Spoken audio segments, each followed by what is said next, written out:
No blitz, and Duggan has the pocket collapse around him, and he's dropped for a loss. It's Baron Sorrell. The power, that's usually how they end up getting home, because they don't have, at this point with the recruiting, the guys that can win with speed, but they have the power. And there you see Sorrell, as Chris mentioned, just pushing that offensive tackle right back into the face, Coker into the quarterback. So both offenses dealing with 3rd and longs tonight. This is 3rd and 10 for Texas. Ewers is going to be smacked to the ground. That was Dylan Horton, the leader of that defensive line.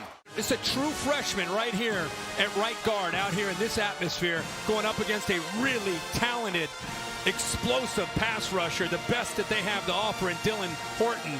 And I don't even think Ewers saw him. He got in there so quickly. The defensive coordinator so far in these first 3 possessions. Duggan under pressure again and knocked down. And that's Sorrell, who cannot be blocked at the moment. No, he's on a mission tonight. He's just too much for this offensive line. Remember, true freshmen, young players all across this field, and the veterans are stepping up and emerging. Sorrell. Worthy waiting at the 7-yard line. And Sandy, who's very good at booting the ball high and forcing fair catches. Teams rarely return his punts, and that is perfect execution. The sideways bounce is down at the 1-yard line. This time Duggan has time and delivers a dart down the field, and it's caught by Johnston. And he's still running. And the big play receiver makes the first big play of the night. First down at the 11. By the offensive line, they're playing zone. Johnston, who's known to go downfield, this time settles in perfectly. And look at the poise and the calm demeanor there on 3rd and long with an offense that's not been clicking. Miller motions to the left on 3rd and 10. Duggan running out of time, cannot escape. Yet another sack, the 3rd for Texas. And Overshown got there. It's the coverage back here that eventually leads to this sack. Look at Duggan. His eyes are completely locked in on this side right here. But look at the coverage. And by the time he tries to come off that, just anything to kind of get a couple completions, get him going. Off the play action. Or that launch downfield for Worthy in the double coverage. And it's intercepted by Hodges Tomlinson. And he's a threat with the ball in his hand. So TCU set up again in plus territory, and the very rough start continues for Ewers. Vertically challenged. So TCU one more time set up at the 34. And one more time, Duggan's under heavy pressure and sacked for a 4th time. Pressure should come from here. Yep, it does. And Duggan backpedals and dumps down a screen and trying to work his way as Miller. Hard work. What an effort to move the chains. A first down at the 41. It gave no chance when that play started. Coburn, go back to this play. Watch 18. He feels this. I mean, he's right there. Then he cuts back. The offensive line knocks him down. And now it's just effort, making people miss. Poor tackles by the big fellas there trying to make a play in space, and somehow. Pressure again. Duggan's hammered on the blitz. That was Ryan Watts off the quarter. The 5th sack for the Horns. That one. Roll the dice, and you hope that it hits from the backside. Duggan, bang. By the time he senses it, just taken away. The blitz comes from here. The tight end actually breaks free on the mesh route. If he would have had time, he would have been able to see this, but unable to make that throw to the right flat. Miller has a little crease, has a block on the edge. Look out, Kendra Miller in a foot race. They won't catch him. And the Frogs with the first touchdown tonight, 75 yards. Time a really good block from Savion Williams. Take here by Tucker Dorsey. We've been seeing these linebackers play well all night. You got to fit your gap. He gets inside, loses the vision, and that's what opened it up. Number 3, not quite collapsing down, shooting down. These linebackers have been aggressive all night. This time they miss a gap. Are in command, up 10 here.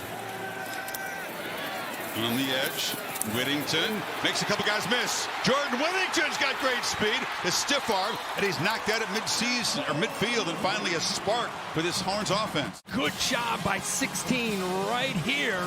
Now he works around it, makes a couple guys miss, and now he's got the speed. Defense has been really good after halftime. Shot to the end zone, and short of that is Sanders, who goes up and makes a catch.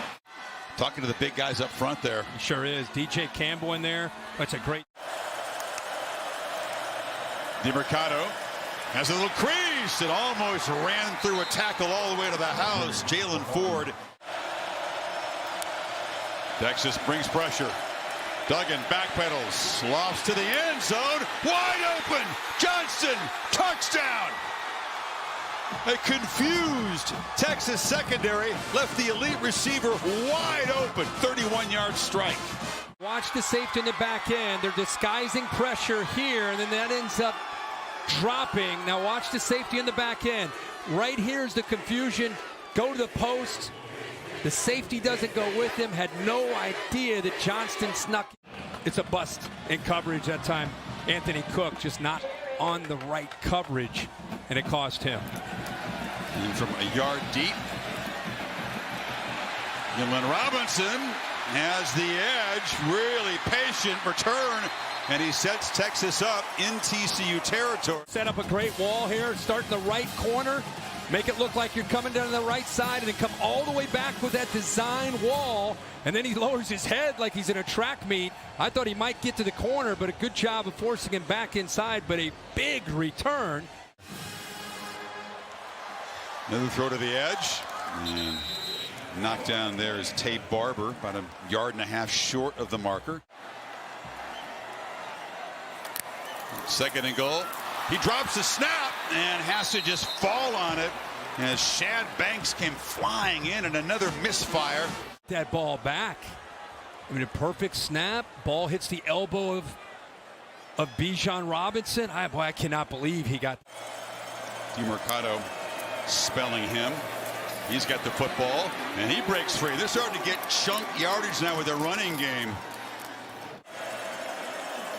And every time they can run the ball and get ahead of the 6 and move the chains for another first down, Texas' chance of mounting a comeback dwindle. Hot-blooded rivalry win in Autzen. That'll be huge. Ewers flips it over the middle, and the catch is made by Whittington. Takes a big shot after the catch. They move the ball to the 45. Just got to get some shots downfield. Three-man rush, lots of time. Ewers just drops the ball and then falls on it back at the 37. You keep winning football games, you'll be exactly where you want to be. 4 undefeated teams coming into today, and all 4 going to make it through. Been getting good movement in the middle there. And Miller kind of shoots out through a gap there for about 5.5 yards. Going to make it with his legs. Throw. High. Caught by Johnston, and it's a first down. The big fella goes up and uses that height and length. Pick who you'd like to go to the inside, the Barber, or the outside to the big man. Of course you're going to go to the big man, Johnston. It's 6'4". He knows exactly what he just. That was an important one, though. Clock inside of 3 minutes. And bulldozing ahead is DeMercado. Another first down. They're near midfield. Trying to get the hands on the ball. There's Cook. He just throws Cook down. Eventually, Ryan Watts has to make the play. Now he's counting it out. DeMercado has been a good complimentary runner to Kendra Miller tonight, and that's a first down, and it'll be victory formation. And TCU is going to come in here as an underdog and beat Texas and get to 10-0. Thanks for watching ESPN on YouTube. For live streaming sports and premium content, subscribe to ESPN+.